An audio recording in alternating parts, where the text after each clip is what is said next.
చైనాను వణికిస్తున్న హెచ్ఎంపీఎస్ వైరస్ పై భారత ప్రభుత్వం అప్రమత్తమైంది. డ్రాగన్ దేశంలో డేంజర్ వైరస్ శరవేగంగా విస్తరిస్తూ ఉండడంతో ముందస్తు జాగ్రత్తలు చేపట్టింది. వైరస్ లక్షణాలు వ్యాప్తిపై దృష్టి పెట్టాలని national centre for disease control శాఖను ఆదేశించింది కేంద్ర ఆరోగ్య శాఖ.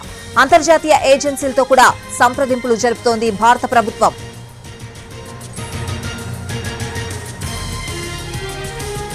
చైనాలో seasonal influenza, rhino virus, respiratory syncytial virus, human metapneumo virus, HMPV వంటి ఇన్ఫెక్షన్లు తీవ్రమయ్యాయి. WHO కూడా దీని గురించి తెలిపింది. చైనా ఆసుపత్రులు వైరస్ బాధిత రోగులతో నిండిపోయాయి.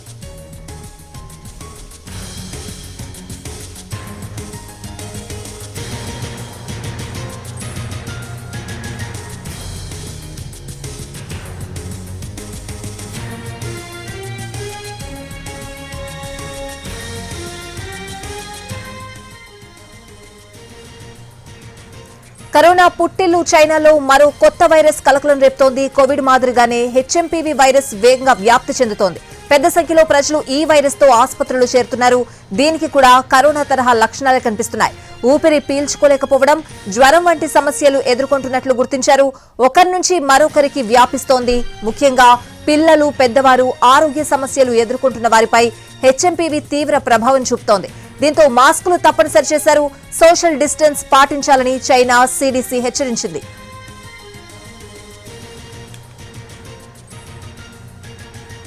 చైనాలోని పలు ప్రాంతాల్లో ఈ వైరస్ ను గుర్తించినట్లు తెలుస్తోంది. అయితే అధికారికంగా చైనా ప్రభుత్వం మాత్రం దీనిపై ఎలాంటి ప్రకటన చేయలేదు. కానీ చైనీయులు మాత్రం పెద్ద సంఖ్యలో సోషల్ మీడియాలో దీనిపై పోస్టులు పెడుతున్నారు. హ్యూమన్ మెటానిమో వైరస్ తో పాటు మైక్రోప్లాజ్మా, నిమోనియా, కోవిడ్ వైరస్లు కూడా వేగంగా వ్యాపిస్తున్నాయని పలువురు నెటిజన్లు ఆందోళన వ్యక్తం చేస్తున్నారు. చైనాలో హెల్త్ ఎమర్జెన్సీ విధించినట్లు కూడా ప్రచారం జరుగుతోంది. నిమోనియా తరహా వైరస్ మూలాలకు గుర్తించేందుకు ప్రభుత్వం ఓ కమిటీని ఏర్పాటు చేసింది. గతంలో కరోనాకు జాగ్రత్తలు తీసుకోకుండా ప్రపంచాన్నే సంక్షోభంలోకి నెట్టింది చైనా. దీంతో ఈసారి అలాంటి సమస్యలు తలెత్తకుండా జాగ్రత్తలు తీసుకుంటున్నట్లు తెలుస్తోంది. అయితే హెచ్ఎంపీవీ వైరస్ ను 2001లో డచ్ శాస్త్రవేత్తలు గుర్తించారు. శ్వాస సమస్యలు ఎదుర్కొంటున్న చిన్నారుల్లో ఇది ఎక్కువగా కనిపించింది. దగ్గు, జలుబు సన్నిహితంగా ఉండడం దీని వ్యాప్తికి కారణమవుతోంది. ఈ వైరస్ ఇంక్యుబేషన్ పీరియడ్ 3 నుంచి 5 రోజులు. లంగ్స్ పై ప్రభావం చూపుతోంది. ఒక్కసారి ఇది ప్రాణాంతకమవుతుంది. ప్రస్తుతానికి దీనికి ఎలాంటి వ్యాక్సిన్స్ లేవు. జ్వరం, జలుబు తగ్గడానికి మాత్రమే మందులు ఇవ్వాల్సి ఉంటుంది.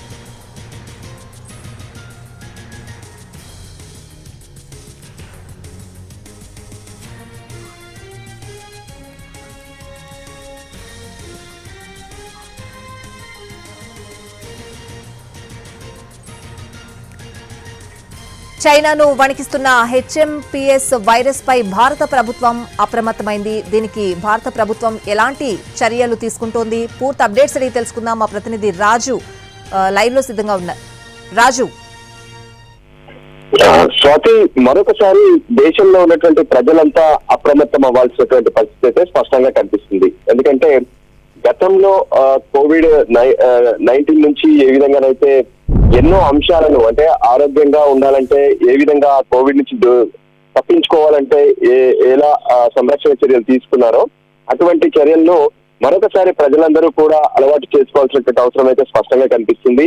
ఎందుకంటే చైనాలో పరిస్థితులంతా కూడా గందరగోళంగా ఉన్నాయి. అత్యవసర పరిస్థితులు నెలకొన్నాయి. జనమంతా కూడా ఆసుపత్రుల వద్ద క్యూలు కడుతున్నటువంటి దుస్థితి అక్కడ ఉందనేది పెద్ద ఎత్తున ప్రచారం జరుగుతుంది. ఎక్కువగా లంగ్ ఇన్ఫెక్షన్ అనేది ఈ మెటా నియో వైరస్ తో జరుగుతున్నటువంటి పరిస్థితి అయితే కనిపిస్తుంది. ఈ నేపథ్యంలో ప్రపంచంలోని ఎన్నో దేశాలు అప్రమవుతున్నటువంటి పరిస్థితి కనిపిస్తుంది. అందులో భాగంగా భారత ప్రభుత్వం కూడా ఇప్పుడు అప్రమత్తం అవుతుంది. ఏదైతే చైనాలో ఉన్నటువంటి పరిస్థితులను అంచనా వేయడమే కాకుండా నిజంగా ఒకవేళ అక్కడ పరిస్థితులు అంత దయనీయంగా ఉంటే అటువంటి వైరస్ దేశంలోకి రాకుండా ఎటువంటి కట్టడి తీసుకోవాల్సినటువంటి అవసరం ఉంది అనే దాని మీద కూడా ఫోకస్ పెట్టినటువంటి పరిస్థితి కనిపిస్తుంది. ఇప్పటికే చైనాను ఈ వైరస్ వణికిస్తున్నట్టుగా కనిపిస్తుంది. దాంతో భారత ప్రభుత్వం అప్రమత్తమైంది.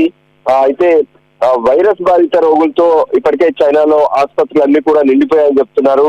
సో దాంతో ఏదైతే నేషనల్ సెంటర్ ఫర్ డిసీజ్ అంటే NCDC ఇప్పటికే కేంద్ర ఆరోగ్య శాఖ దీనిపైన పూర్తి స్థాయిలో ఫోకస్ పెట్టింది. ఎటువంటి లక్షణాలు ఉంటున్నాయి, ఒకవేళ ఈ వైరస్ కనిపిస్తే ఏ విధంగా జాగ్రత్తలు తీసుకోవాలి, ఒకరి నుంచి ఒకరికి వ్యాపించకుండా ఉండాలంటే ఎలా అప్రమత్తం అవ్వాలి అనే దాని మీద ఫోకస్ పెట్టారు. ముఖ్యంగా శ్వాసకోశ లక్షణాలు, దాంతో పాటు ఫ్లూ లక్షణాలు ఏవైతే ఉంటాయో అంటే హై ఫీవర్, దాంతో పాటు శ్వాసకోశ లక్షణాలు ఇవన్నీ ఉన్నప్పుడు ఏ విధంగా జాగ్రత్తగా ఉండాలనే దాని మీద ఇప్పటికే అంతర్జాతీయ ఏజెన్సీలతో భారత ప్రభుత్వం కొంత సంప్రదింపులు జరుపుతుంది. కానీ ఇప్పటి వరకు అందుతున్నటువంటి సమాచారం మేరకు ఏదైతే ఫీవర్ కావచ్చు, ఫ్లూ కావచ్చు, దానికి కావాల్సినటువంటి మెడిసిన్ ఇప్పటి వరకు వాడాలని చెప్తున్నారు. అయితే అదే సమయంలో ఈ ఫ్లూ లక్షణాలు ఒకరి నుంచి ఒకరికి దగ్గు ద్వారా, తుమ్ము ద్వారా మాత్రమే వ్యాప్తి చెందుతాయి. సో ఖచ్చితంగా వాళ్ళు దగ్గేటప్పుడు కానీ, తుమ్మేటప్పుడు కానీ మోచేతిని అడ్డు పెట్టుకుని దగ్గరం అనేది కరోనా సమయంలో ప్రజలందరికీ కూడా కేంద్ర రాష్ట్ర ప్రభుత్వాలు నేర్పించాయి, అది ఫాలో కావాలని చెప్పాయి. అంతేకాదు ఒక కర్చీఫ్ లాంటి దాన్ని ఖచ్చితంగా వాడుతూ ఉండాలి, అవసరమైతే మాస్కులు వాడాలి.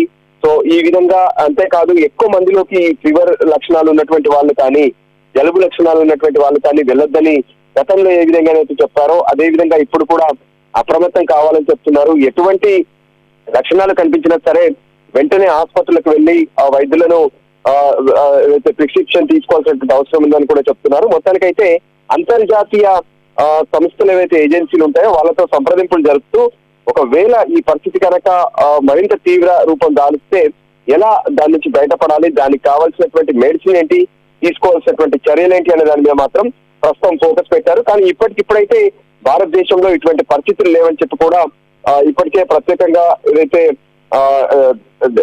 హెల్త్ డిపార్ట్మెంట్ కి సంబంధించి ఒకవైపు అంటే doctor Atul Goyal DGHS union health మినిస్ట్రీకి సంబంధించినటువంటి ప్రతినిధి కూడా తను స్పష్టం చేసేటువంటి పరిస్థితి కనిపిస్తుంది. సో ఏదేమైనా కొంత ఫ్లూ లక్షణాలు కనిపిస్తే మాత్రం అప్రమత్తంగా ఉండాల్సిన అవసరం అయితే స్పష్టంగా కనిపిస్తుంది. స్వాతి.